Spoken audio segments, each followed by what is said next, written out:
আসসালামু আলাইকুম, সবাইকে শুভেচ্ছা জানাচ্ছি। মাসুম মাহবুব। প্রিয় দর্শক, দেখছেন ওপেন দাজ ইউটিউব চ্যানেল এবং মাসুম মাহবুব ফেসবুক পেজ। আপনাদের শুনতে এবং দেখতে কোনো প্রবলেম হলে আমাকে একটু কমেন্ট করে জানাবেন। আমার হাতে আজকে অনেকগুলো গুরুত্বপূর্ণ খবর আছে। এক, মার্কিন যুক্তরাষ্ট্রকে এবার কড়া হুঁশিয়ারি উচ্চারণ করল ইরান প্রেসিডেন্ট এবং ইরানের সামরিক শীর্ষ কর্তা ব্যক্তিরা। দ্বিতীয় গুরুত্বপূর্ণ খবর, এই যুদ্ধে কি সৌদি আরব এবং আরব আমিরাত গোপনে জড়িয়ে গেছে ইরানের আক্রমণে? তেমন কিছু প্রমাণ মিলে গেছে ইরানের হাতে। 3 নম্বর গুরুত্বপূর্ণ খবর, মার্কিন যুক্তরাষ্ট্র ইরানে যে শ্বাসরুদ্ধকর অভিযান চালিয়েছে পাইলট উদ্ধারে, এটি কি পাইলট উদ্ধারের আড়ালে ইরানের নিউক্লিয়ার চুরির কোনো চেষ্টা? পাশাপাশি আজকে সারাদিনের আপডেট। দর্শক, প্রথম যে খবরটি দিয়ে শুরু করতে চাই সেটি হলো আরব আমিরাত এবং সৌদির ব্যাপারে কিছু তথ্য মিলেছে ইরানের কাছে। ইরান বলছে তার দেশে আক্রমণে চীনের তৈরি একটি ড্রোনের আলামত পেয়েছে ইরান। বলা হচ্ছে এই ড্রোনটি চীনের কাছ থেকে আরব আমিরাত কিনেছিল। পাশাপাশি এমন কিছু বিমান বা ড্রোন বা মিসাইল ব্যবহার হয়েছে ইরানের বিরুদ্ধে মধ্যপ্রাচ্য থেকে, যেগুলো আরব আমিরাত এবং সৌদি আরব ছাড়া আর কেউ ব্যবহার করে না। কে বলছে এটা? সরাসরি ইরান বলছে। তার মানে এই দুটো দেশ ইরানের ভয়ে ঘোমটা পড়ে বা বোরকা পরে গোপনে শত্রুদের সাথে মিশে ইরানে আক্রমণ করছে, এমন আভাস মিলছে। তবে এখন পর্যন্ত সৌদি এবং আরব আমিরাতের পক্ষ থেকে এই ব্যাপারে কোনো স্টেটমেন্ট আসেনি। প্রশ্ন হতে পারে, এই যুদ্ধে আরবের সাথে ইরানকে যুদ্ধে লাগিয়ে দেবার জন্য তাদের শত্রুরা ওই দেশটি এই কাজটি করতে পারে। কোনো না কোনো দেশ থেকে এই অস্ত্রগুলো সংগ্রহ করতে পারে। যেমন এর আগে ইরানের শাহেদ ড্রোনের প্যাটার্নে লুকাস মার্কিন ড্রোন, এগুলো আরবের কয়েকটি জায়গায় হিট করে ধ্বংস করেছে, মানে ধ্বংসলীলা চালিয়েছে।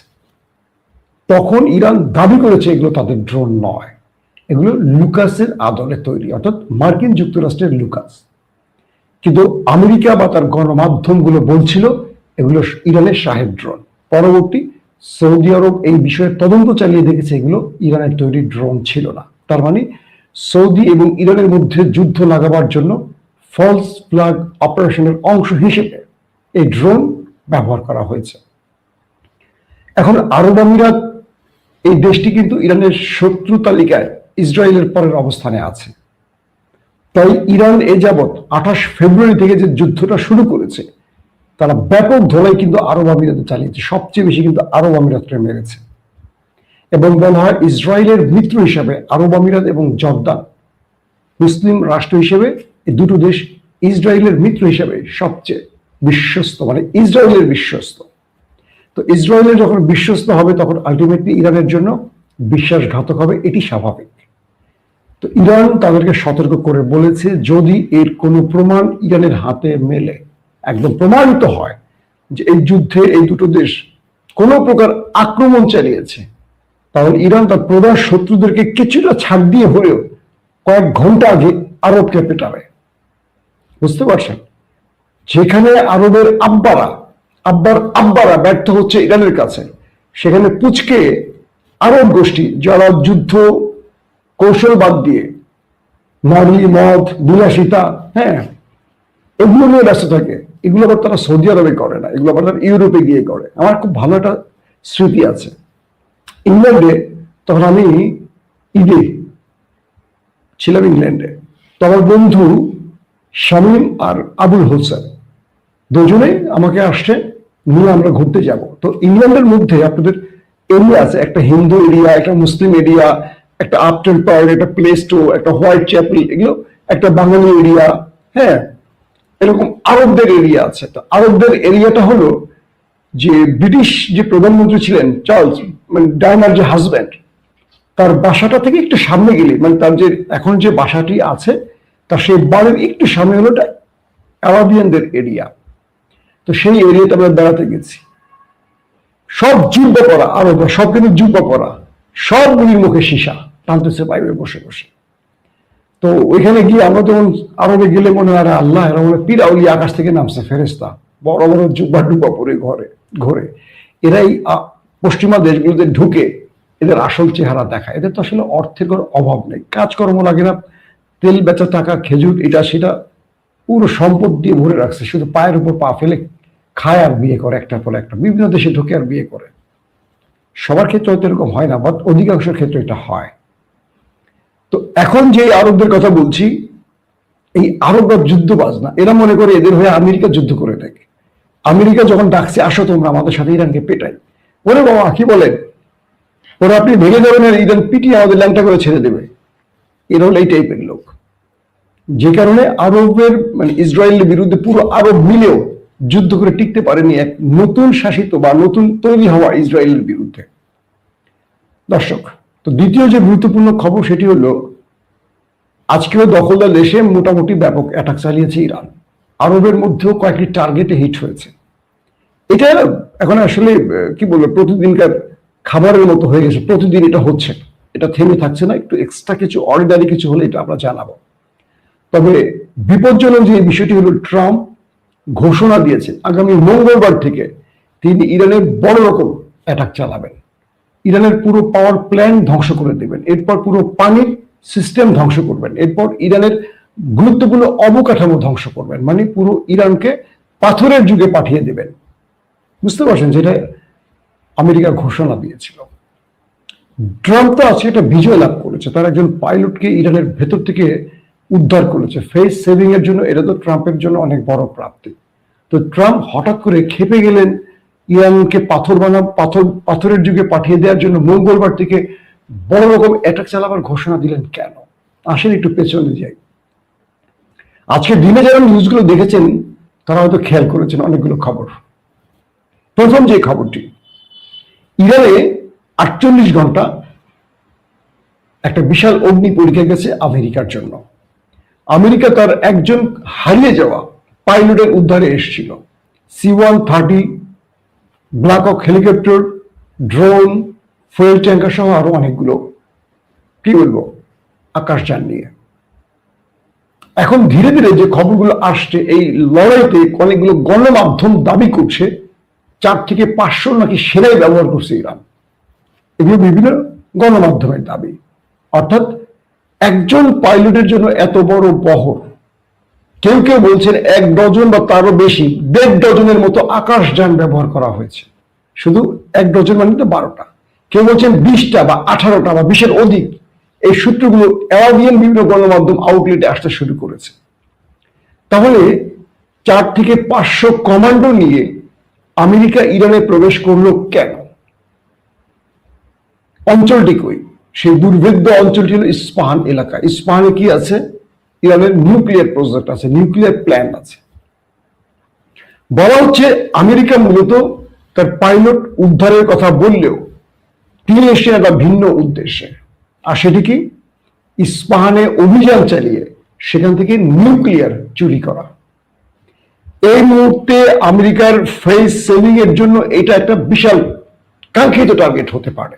কি রকম?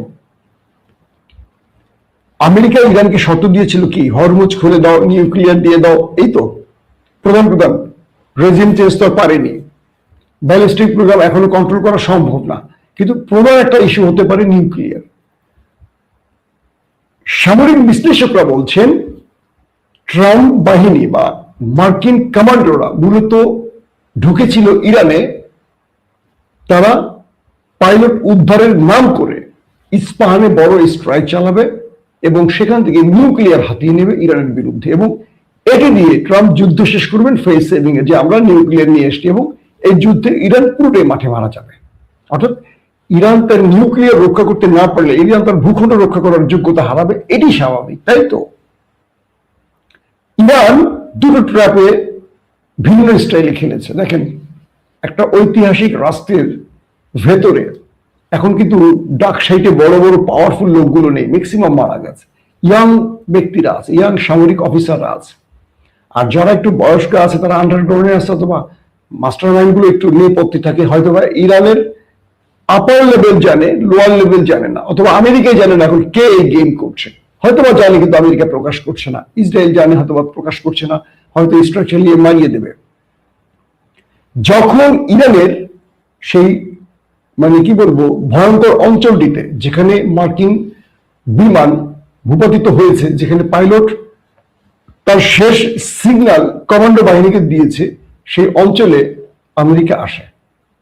C-130 যেটা বললাম ব্ল্যাক হক, আরো অনেকগুলো ড্রোন এক গাদা জিনিস নিয়ে আসে, 400-500 কমান্ডো সেখানে মুভ করে। ইরান তার গণমাধ্যমের লাস্ট যে নিউজটি দেখিয়েছে, আমি ফুটেজে দেখলাম একজন রিপোর্টার ধ্বংসস্তূপের পাশে দাঁড়িয়ে কথা বলছে, বুঝতে পারছেন? এইভাবে ধরে কথা বলছে একজন রিপোর্টার, তার পাশে আমেরিকার যে সামরিক যানগুলো এসছিল, যুদ্ধ বিমান, হেলিকপ্টার, ড্রোন, এগুলো ভূপাতিত করার পর এগুলো পুরে একদম টুকরো টুকরো হয়ে জ্বলে পুরে শেষ, বিশাল স্থান জুড়ে। সেখানে রিপোর্টার লাইভ রিপোর্ট করছেন, পুরো অঞ্চলটা দেখিয়েছে। তার মানে ইরান তাদের কি পরিমাণ ক্ষতি করেছে সেই দৃশ্যটা দেখলে বুঝবেন। একেবারে অনেক অঞ্চল জুড়ে মানে প্রচুর সামরিক যান ধ্বংস করেছে ইরান। ইরান যে দাবিটি করেছে প্রায় 1 ডজনের মতো তারা হিট করে ধ্বংস করেছে, এটাই সত্য প্রমাণিত হচ্ছে এখন। আমেরিকা বলেছে 6টিতে আঘাত করেছে, আর ইরান বলছে 10 থেকে 12টির মতো যুদ্ধ বিমান, হেলিকপ্টার, ড্রোন। এটা আমার কাছে এখন সত্য প্রমাণিত হচ্ছে। নাম্বার 2,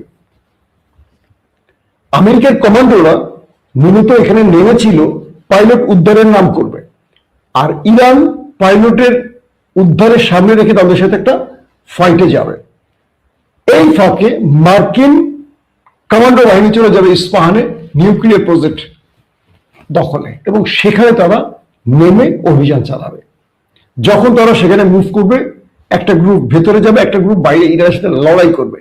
এই সময়টিতে ইসরায়েল, আমেরিকা আকাশ থেকে এসে ইরানের বাহিনীকে উপর থেকে ব্যাপক বোম্বিং করবে বা শেলিং করবে। টার্গেট হলো এটা ছিল আমেরিকার। কিছু মাধ্যম বলছে, আমি কিন্তু সামরিক বিশ্লেষক না, আমি বিভিন্ন আউটলেট গুলোকে সারাদিন ঘেটে, যেগুলো মোটামুটি নির্ভেজাল, একটু সঠিক তথ্য দেয়, বিভিন্ন সাইট, ইসরায়েলের সাইট বলেন, আমেরিকার সাইট বলেন, ইরানের সাইট বলেন, টার্কিশ বলেন, আরাবিয়ান বলেন, বিভিন্ন জায়গা থেকে আমি এটা কনফার্ম তথ্য রেডি করে আপনাদের জন্য প্রেজেন্ট করি। বিভিন্ন জায়গা থেকে এগুলো সংগ্রহ করি, একটা পত্রিকা দেখে দেখে সংগ্রহ করি না, এটা আমার কখনো অভ্যাস নেই। আমি টেলিভিশনে চাকরি করার ক্ষেত্রেও আমার রিপোর্টারদেরকে এই গাইডলাইন গুলো দিতাম যে তোমরা সবসময় রয়টার্স ফলো করো কেন, বিবিসি ফলো করো কেন, এদের মালিক কারা? এরা তো সবসময় পার্শিয়াল নিউজ দেয়। গণমাধ্যম ইম্পার্শিয়াল হবে, পার্শিয়াল নিউজ দিয়ে গণমাধ্যম চলে কি করে?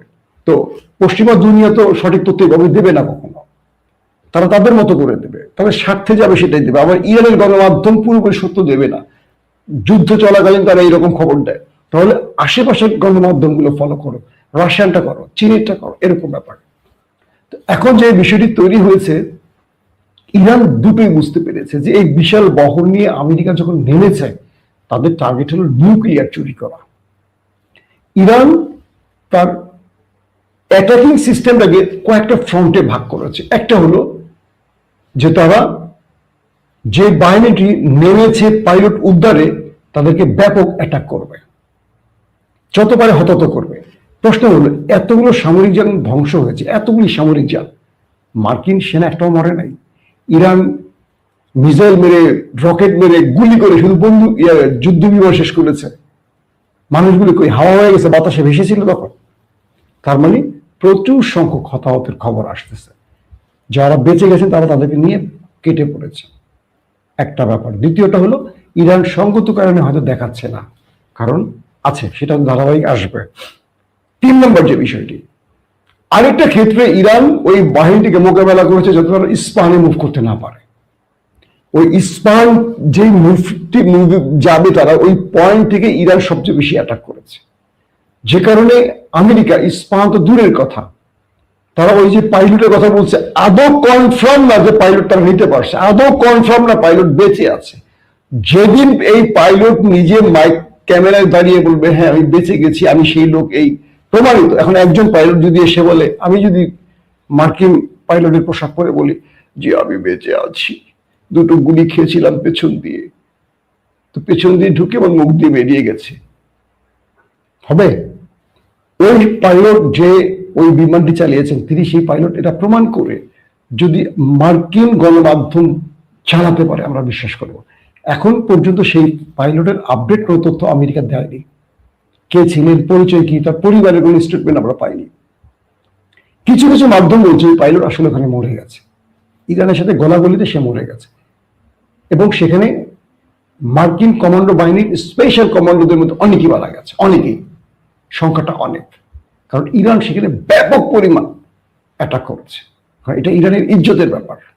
এবং ইরান এখানে একটা খেলা খেলছে যে খার্ক আইল্যান্ডে আমেরিকার এই কমান্ডোরা নামবে, তো ইরান তার মুখোমুখি অ্যাটাকের সক্ষমতাকে ট্রাই করেছে। আমেরিকাও তারা খার্ক আইল্যান্ডে নামতে হবে, ইরানের সাথে তারা একটা প্রতিযোগিতা করেছে। এই পুরো অপারেশনের মধ্যে সবচেয়ে হাই ভোল্টেজ ম্যাচ ছিল এই গত 48 ঘন্টা। এবং আমেরিকা যতটা গর্ব করে বলে যে তারা গেম জিতে গেছে, আসলে জেতেনি। তারা প্রচুর সেনা হারিয়েছে, তারা প্রচুর সামরিক যান হারিয়েছে, কিন্তু একটি কথার মাধ্যমে তারা বোঝাবার চেষ্টা করেছে, তারা ওন করেছে। কি সেটি? পাইলট নিয়ে গেছে।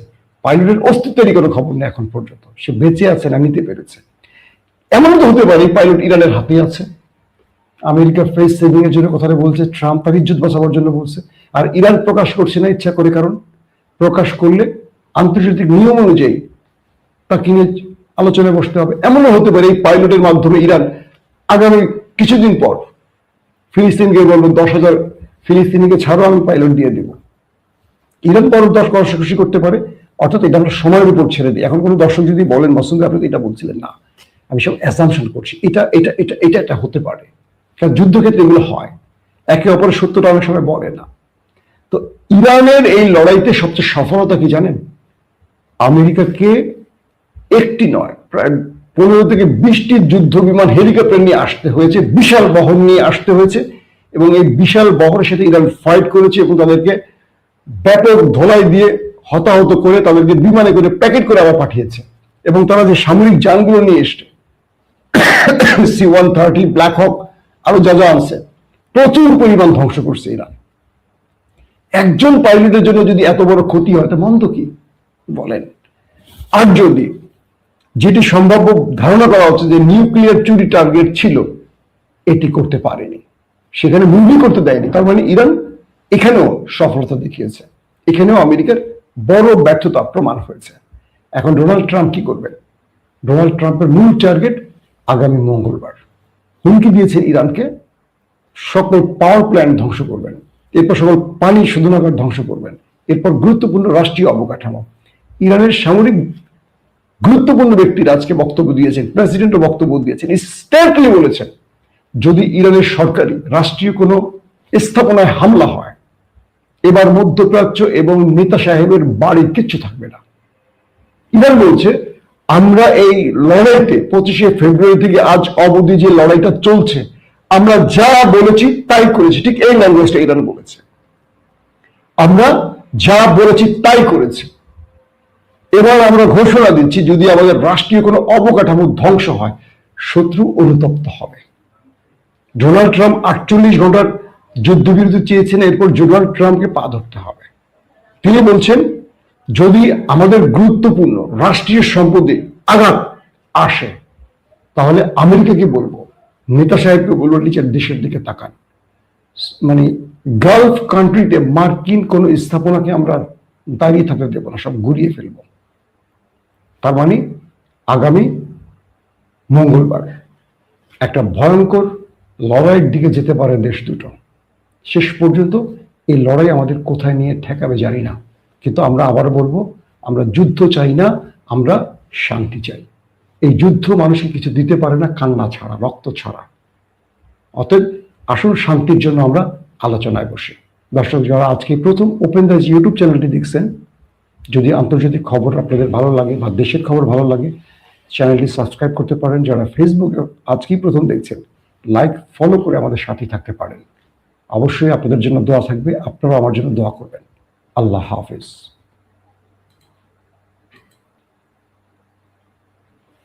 ওপেন দাইস মানে সত্যকে সত্য বলা, মিথ্যেকে মিথ্যে বলা। আমরা শোনা কথা নয়, চোখে যা দেখি তাই বলি।